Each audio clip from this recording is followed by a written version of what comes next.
सत्य श्री ओम सतनाम सत्साहिब। हे सत्संग प्रेमियों, हे साध संगत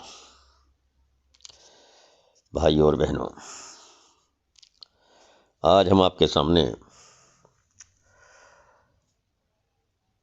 सतगुरु कबीर साहिब द्वारा रचित कबीर बीजक से साखियों के माध्यम से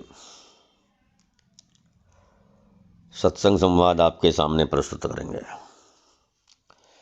साखी नंबर 36 से लेकर के 41 तक आज का वर्णन का विषय होगा। पर्वत ऊपर हर वह, घोड़ा चढ़ी बसी गांव, बिना फूल भोरा रस चाहे, कहो बिरवा को नाव। सतगुरु कबीर कहते हैं कि प्रत्येक मतव आलंबी शब्द ही शब्द को अपना उपास्य एवं लक्ष्य कहता है, जबकि व्यक्ति का उपास्य तथा लक्ष्य शब्दों के जाल से मुक्त शुद्ध चेतन है। जीव पर आने वाली वस्तु वह है ही नहीं, उसे तो केवल निरख और परख कर अनुभव करो। और अपने आत्मा से अलग जो लोग शब्द जाल में फंसकर परमात्मा की खोज में लगे हैं, वे मानो पत्थर पर चल रहे हैं। पर्वत ऊपर हर वह, वे अश्व पर आरूढ़ होकर उसी पर गांव बसाना चाहते हैं।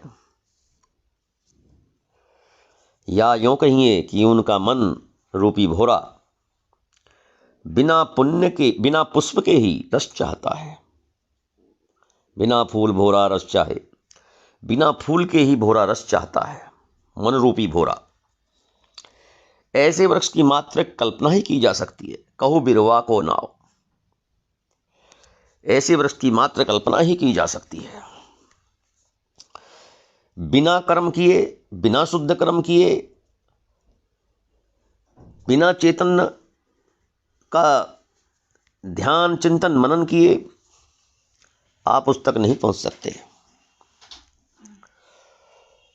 इसी में कबीर साहिब इसी में समझाना चाहते हैं कि जिस प्रकार हमारा मन रूपी भोरा बिना फूल के ही रस चाहता है, सुगंध चाहता है, ऐसे ही यदि आप बिना किसी साधना के, किसी साधन के आप लक्ष्य को पाना चाहते हैं तो कैसे पा सकते हैं? ऐसी कल्पना से कुछ नहीं होने वाला। चंदन बास निवारा हूं, तुझ कारण बन काटिया, जित जीव जनी मारा हो, मुझे सबे निपातिया। सतगुरु कबीर कहते हैं कि हे चैतन्य मनुष्य, मैंने तुम्हारे कल्याण के लिए भ्रांतियों का जंगल काट दिया है, इसलिए तुम भी अपनी वासनाओं को छोड़ दो। उपवास तथा तपस्या के द्वारा स्वयं को कष्ट मत दो, क्योंकि शारीरिक पीड़ा या आत्महत्या द्वारा मोक्ष संभव होता तो शरीरांत के समय सभी को मोक्ष प्राप्त हो जाना चाहिए। बिल्कुल उचित बात है। इतने लोग संत महात्मा तपस्वी अपनी तपस्या में लीन रहते हैं। कोई अग्नि के बीच में बैठता है, कोई जल में खड़ा होकर के तपस्या करता है, कोई सर्दी में वस्त्रों का त्याग करके तपस्या करता है, कोई नंगे पैर चलता है। विभिन्न प्रकार की तपस्या संत महात्मा साधु करते दिखाई दे जाएंगे। तो क्या सभी को मोक्ष हो जाता है? अगर तपस्या से मोक्ष मिलता तो इनको सभी को हो जाना चाहिए था, लेकिन ऐसा होता नहीं है। इसलिए तपस्या के द्वारा स्वयं को कष्ट मत दो। जीव को अहंकार रूपी सांप ने जकड़ लिया है। जीव को अहंकार रूपी सांप ने जकड़ रखा है, इसलिए जीव बेचारा विवश है। चंदन सर पर लपेटिया चंदन काहे कराए। चंदन को सर पर लिपटे रहते हैं।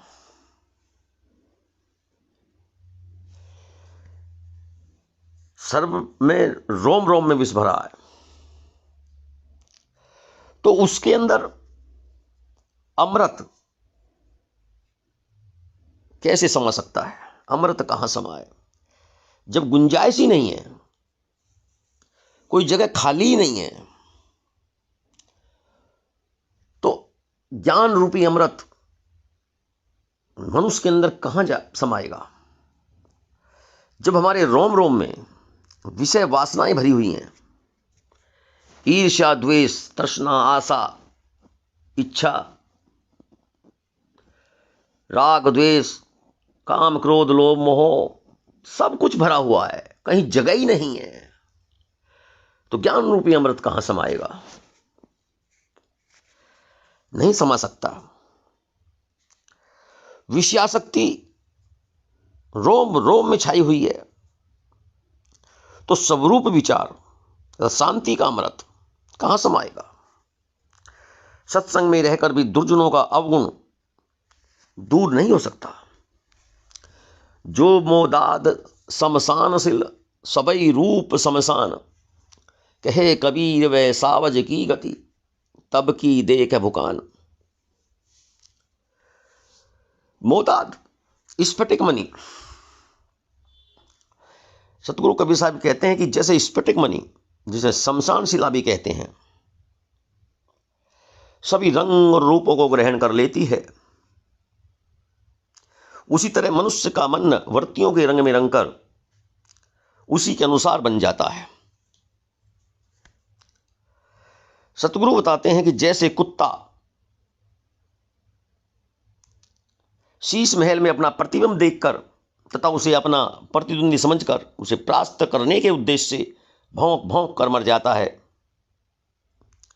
उसी प्रकार अज्ञानता और भ्रम में पड़कर मनुष्य अपनी ही भावनाओं को सब में प्रतिबिंबित करके मनुष्य राग द्वेष में भूख भूख कर मर जाता है।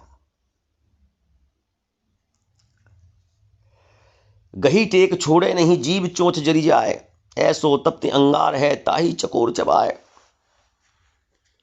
चकोर पक्षी चंद्रमा से बहुत प्यार करता है और उसके प्रेम पक्ष को कभी नहीं छोड़ता, यहां तक कि वे तपते हुए अंगारे को चंद्रमा का अंश समझकर निगल जाता है। उसके इस कार्य में उसकी जीभ और चोंच भले ही जल जाएं, अर्थात लगाव के कारण वह जलता नहीं है। कहने का अर्थ है कि एक निष्ठ समर्पण भाव में बड़ी शक्ति है, परंतु यही समर्पण यदि गलत दिशा में होगा तो पतन हो जाएगा। चकोर भरोसे चंद्र के निगले तपते अंगार, कहे कबीर डाहे नहीं ऐसी वस्तु लगार। और यदि सही दिशा में होगा तो जीव का कल्याण निश्चिंत है।